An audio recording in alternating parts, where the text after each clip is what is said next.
Hello दोस्तों, स्वागत है एक बार पुनः आप सभी का हमारे अपने YouTube channel Shiv coaching classes पर।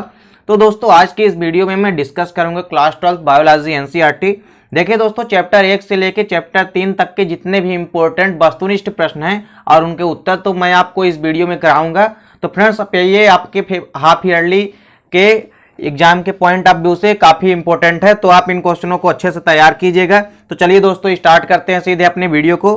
तो ये फ्रेंड्स, जो पहला क्वेश्चन है हमारा आज का वो क्या है दोस्तों कि काल प्रभावन का अध्ययन क्या कहलाता है। देखिए फ्रेंड्स, जो हमारा काल प्रभावन होता है इसको हम हिंदी में क्या बोलते हैं, वैता भी बोलते हैं। तो काल प्रभावन या वैता का अध्ययन क्या कहलाता है फ्रेंड्स, तो काल प्रभावन या वैता का अध्ययन जीरेंटोलॉजी कहलाता है। ठीक है फ्रेंड्स, इसका राइट आंसर क्या हो जाएगा, जीरेंटोलॉजी। देखिए दोस्तों, अगला क्वेश्चन है हमारा, निषेचन के बाद अंडाशय परिवर्तित होता है, यानी निषेचन के बाद जो हमारा ओवरी होता है वो किसमें चेंज हो जाता है। तो इसका राइट आंसर क्या हो जाएगा दोस्तों, फल में। यानी जो हमारा फल निषेचन के बाद जो हमारा ओवरी होता है वो किसमें परिवर्तित हो जाता है, फल में परिवर्तित हो जाता है, यानी फल में बदल जाता है। अगला क्वेश्चन है दोस्तों हमारा, मेढक में किस प्रकार का निषेचन होता है। देखिए फ्रेंड्स, बहुत बढ़िया क्वेश्चन है, ये पेपर में अक्सर पूछा जाता है कि मेढक में किस प्रकार का निषेचन होता है। तो मेढक में किस प्रकार का निषेचन होता है दोस्तों, तो बाह्य निषेचन होता है। ठीक है फ्रेंड्स, यानी एक्सो फर्टिलाइजेशन। तो देखिए दोस्तों, मेढक क्या है, एक उभयचर है या एम्फीबिया है। तो फ्रेंड्स, यदि आपसे ऐसा भी पूछ सकता है कि एम्फीबिया में किस प्रकार का निषेचन होता है, तो आपको क्या बताना है कि एम्फीबिया जितने भी होते हैं उनमें बाह्य निषेचन होता है। ठीक है दोस्तों, तो अगला क्वेश्चन है हमारा, ऐसे जंतु जो अंडे देते हैं कहलाते हैं। देखिए दोस्तों, अगला क्वेश्चन क्या है हमारा, ऐसे जंतु या ऐसे एनिमल्स जो अंडे देते हैं, ठीक है फ्रेंड्स, वो क्या कहलाते हैं। तो इसका राइट आंसर क्या हो जाएगा, अंडप्रजक। इसको इंग्लिश में क्या बोलते हैं दोस्तों, ओविपाइरस भी बोलते हैं। तो अंडप्रजक या ओविपाइरस कहलाते हैं। कैसे जंतु ओविपाइरस कहलाते हैं दोस्तों, तो ऐसे जंतु जो अंडे देते हैं। ठीक है फ्रेंड्स, तो तथा उसके बाद अंडे के फटने के बाद उनमें क्या होता है, बच्चे निकलते हैं। तो ये क्या कहलाते हैं दोस्तों, अंडप्रजक या ओविपेरस कहलाते हैं। अगला क्वेश्चन है दोस्तों हमारा, निषेचन के बाद बीजांड परिवर्तित होता है। तो निषेचन के बाद जो हमारा बीजांड होता है वो किसमें परिवर्तित हो जाता है फ्रेंड्स, तो वो हो जाता है किसमें, इसका राइट आंसर हो जाएगा बीज में। तो क्या कहा हमने दोस्तों, हमने आपको पहले क्या बताया था कि निषेचन के बाद जो हमारा अंडाशय या ओवरी होता है वो किसमें चेंज हो जाता है, वो तो हमारा फल या फ्रूट्स में चेंज हो जाता है। और जो हमारा ओव्यूल्स होता है तो ओव्यूल्स हमारा किसमें चेंज हो जाता है, तो ओव्यूल्स हमारा सीड या बीज में चेंज हो जाता है।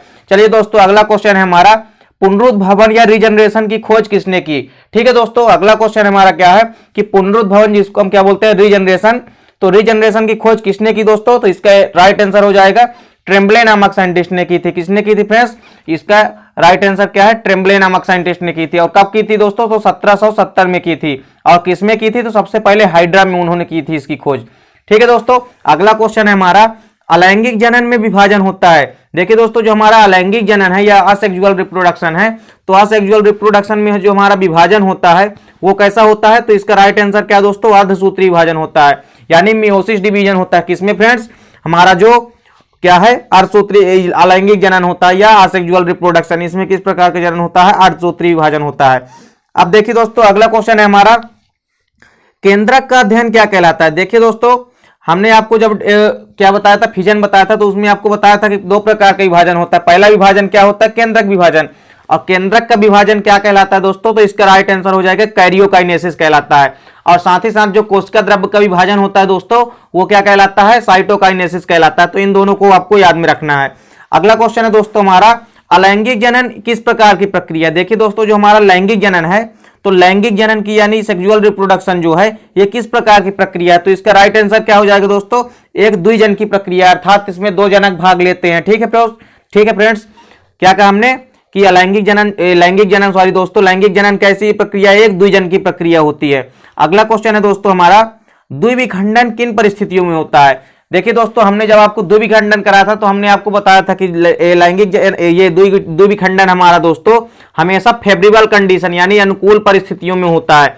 तो आपको याद रखना है, जो हमारा द्विविखंडन है वो किन परिस्थितियों में होता है, वह हमेशा अनुकूल परिस्थितियों में होता है। और जो हमारा बहुविखंडन होता है वह किस में होता है, नॉन फेवरेबल कंडीशन में होता है, यानी प्रतिकूल परिस्थितियों में होता है। तो आपको ये याद रखना है। अगला क्वेश्चन दोस्तों, पराग कणों के अध्ययन को कहते हैं। देखिए, पराग कणों के अध्ययन को हम क्या कहते हैं, तो दोस्तों इसका राइट आंसर हो जाएगा पेलिनोलॉजी। तो पराग कणों का अध्ययन क्या कहलाता है दोस्तों, पेलिनोलॉजी कहलाता है। अगला क्वेश्चन है दोस्तों हमारा, निषेचन के बाद बीजांड से बनता है। निषेचन के बाद बीजांड से क्या बनता है दोस्तों, बीज बनता है। देखिए दोस्तों, अगला क्वेश्चन है हमारा, द्विनिषेचन की खोज किसने की? जो हमारा डबल फर्टिलाइजेशन है दोस्तों, तो डबल फर्टिलाइजेशन यानी द्विनिषेचन की खोज किसने की? तो इसका राइट आंसर क्या है दोस्तों? नवास्टिन नामक साइंटिस्ट ने की थी। अगला क्वेश्चन है दोस्तों हमारा, बीजाणुविद या स्पोरोफाइट की मुख्य अवस्था किसमें होती है? किसमें होती है दोस्तों? तो इसका राइट आंसर क्या हो जाएगा? आवृत्तबीजियों में होती है। अगला क्वेश्चन है दोस्तों हमारा, निषेचन के बाद अंडाशय से बनता है। तो निषेचन के बाद दोस्तों दो चेंजेस होते हैं। पहला तो क्या होता है? अंडाशय से फल बनता है और बीजांड जो होता है बीजांड बीज में परिवर्तित हो जाता है। देखिए दोस्तों अगला क्वेश्चन है हमारा, बिना निषेचन के ही अंडाशय का फल में विकसित हो जाना क्या कहलाता है? तो बिना निषेचन के ही जो अब अंडाशय से फल विकसित हो जाता है, तो ऐसी प्रक्रिया को हम क्या कहते हैं, या ऐसी क्रिया को हम क्या कहते हैं? अनिषेक फलन कहते हैं। ठीक है फ्रेंड्स, अनिषेक फलन या पार्निथोकार्पी कहते हैं। तो इसको आपको याद रखना है। अगला क्वेश्चन है दोस्तों हमारा, नर युग्मकोद्भिद की प्रथम कोशिका। देखिए जो हमारा मेल गैमेटोफाइट होता है फ्रेंड्स, या नर युग्मकोद्भिद होता है, तो नर युग्मकोद्भिद की प्रथम कोशिका कौन होती है? तो इसका राइट आंसर हो जाएगा लघु बीजाणु होती है। तो लघु बीजाणु नर युग्मकोद्भिद की क्या होती है? प्रथम कोशिका होती है।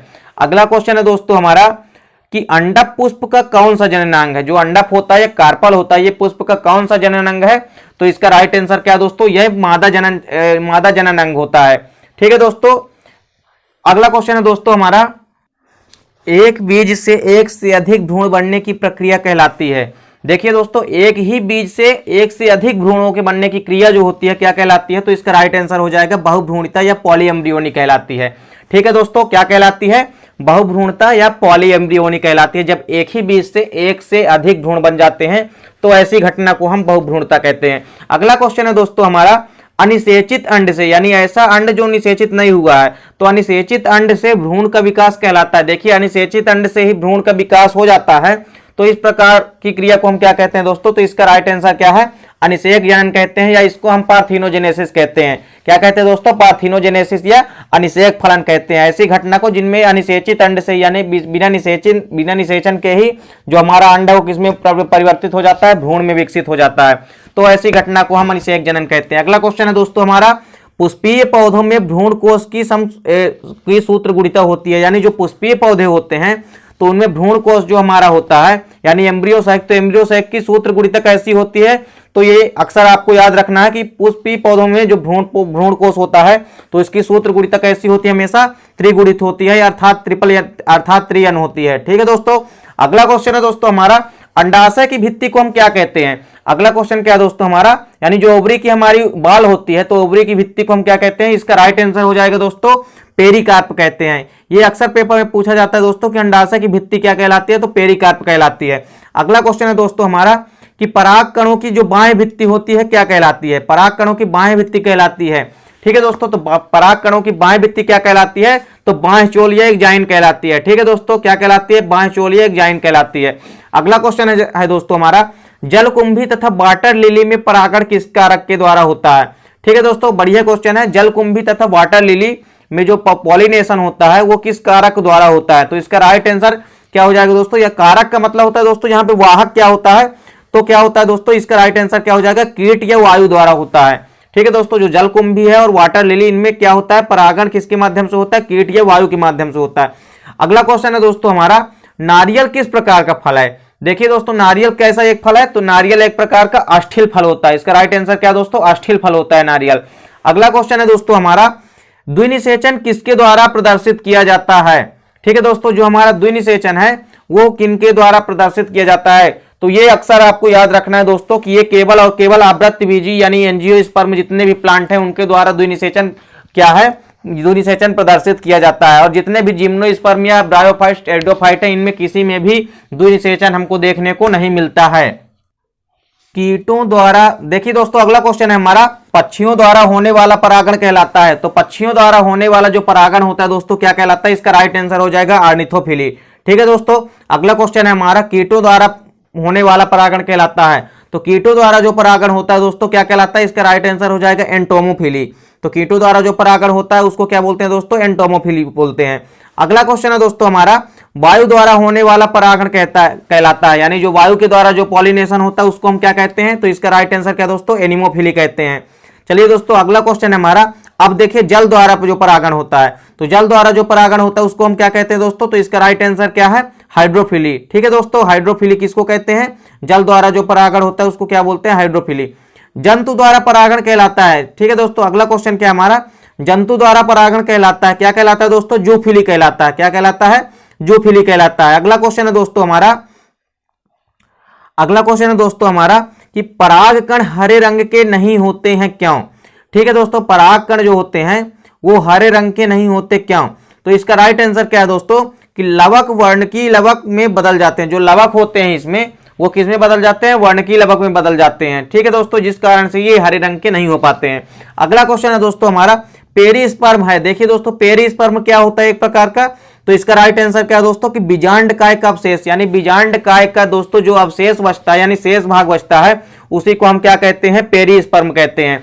अगला क्वेश्चन है दोस्तों हमारा, एक सामान्य भ्रूणकोश में पाए जाने वाले केंद्रकों की संख्या है। यानी यदि हम भ्रूणकोश की बात करें या एम्ब्रियो सैक की, तो एक नॉर्मल एम्ब्रियो सैक में दोस्तों जो हमारा भ्रूणकोश है तो उनमें केंद्रकों की संख्या कितनी होती है, तो 8 होती है। ओवरऑल केंद्रकों की यदि मैं बात करूं तो केंद्रकों की संख्या कितनी होती है दोस्तों, 8 होती है। और यदि भ्रूणकोश के अंदर कोशिकाओं की संख्या आपसे पूछता है तो भ्रूणकोश के अंदर कोशिकाओं की संख्या क्या होती है, 7 होती है। मैंने आपको बताया था पूरी 7 कोशिकाओं को जब हमने आपको क्या पढ़ाया था, जब हमने आपको भ्रूणकोश की संरचना पढ़ाई थी।